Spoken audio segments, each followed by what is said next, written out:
attendre l'approbation de ceux qu'on a blessés pour s'autoriser à se pardonner.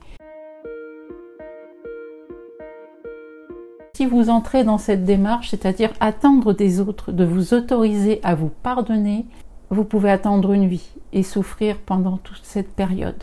Il n'y a rien à attendre des autres, c'est à vous de vous pardonner, d'avoir agi de cette façon, parce qu'une fois que vous entrez dans cette démarche de pardon par rapport à vous, vous allez pouvoir agir avec le cœur. Tandis que si vous attendez que les autres agissent ou vous donnent l'autorisation d'eux, vous allez être uniquement branché sur le mental.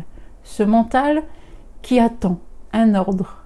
Et pendant ce temps-là, vous continuez à vous ronger, à être rongé de l'intérieur et surtout à ne pas agir avec le cœur, dans l'amour, dans la joie, dans la paix. Et ça, les autres en subissent les conséquences également. Il n'y a pas que vous qui souffrez dans ces moments-là. Tandis que si vous rentrez dans le pardon, dans « je me pardonne », c'est le mot pardon du Ho'oponopono, c'est ce qu'il signifie, ça veut dire « je me pardonne d'avoir agi ainsi, je me pardonne d'avoir subi des choses désagréables, je me pardonne d'avoir été victime, je me pardonne de souffrir encore de ce qui s'est passé ». Ce pardon-là, une fois que vous vous l'accordez, vous vous reconnectez de l'intérieur, vous vous reconnectez à ce que j'appelle le cœur, l'âme, le moi profond. Et là, vous allez vibrer quelque chose de beaucoup plus agréable pour vous-même.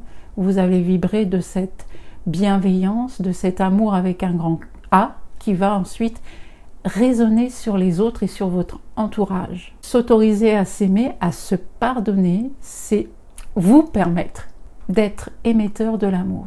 Sinon, vous êtes émetteur de résistance, de regret, de remords, de ressentiment, de colère, de frustration. Donc c'est très important d'entrer dans ce pardon.